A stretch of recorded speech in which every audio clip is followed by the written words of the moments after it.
aldeia, e quando encontrarem um jumentinho preso, soltai-o e trazei até aqui. Eu quero buscá-lo. E se alguém fizer alguma pergunta, diga que o Senhor precisa dele. Os discípulos obedeceram.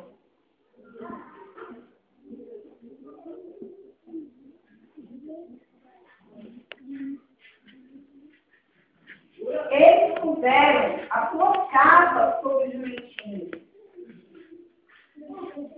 para que Jesus pudesse sentar em cima dele.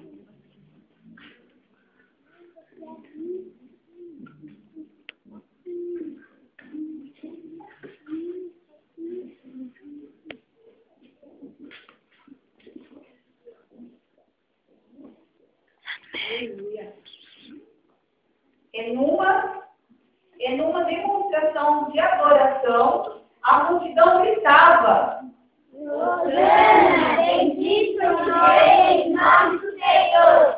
Hosana, bendito o que vem em nome do Senhor!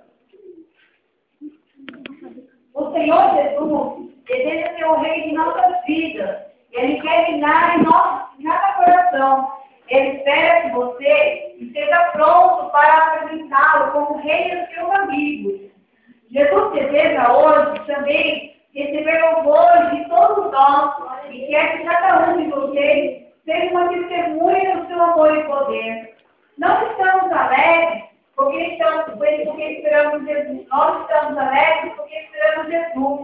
Ele prometeu que vai voltar, não como veio a primeira vez, nascendo de uma humilde pedaria. Em breve, ele virá nas nuvens buscar a sua igreja. Os que confiam em Jesus vão morar para sempre com ele. Todos verão e saberão que Jesus é o Rei dos Reis.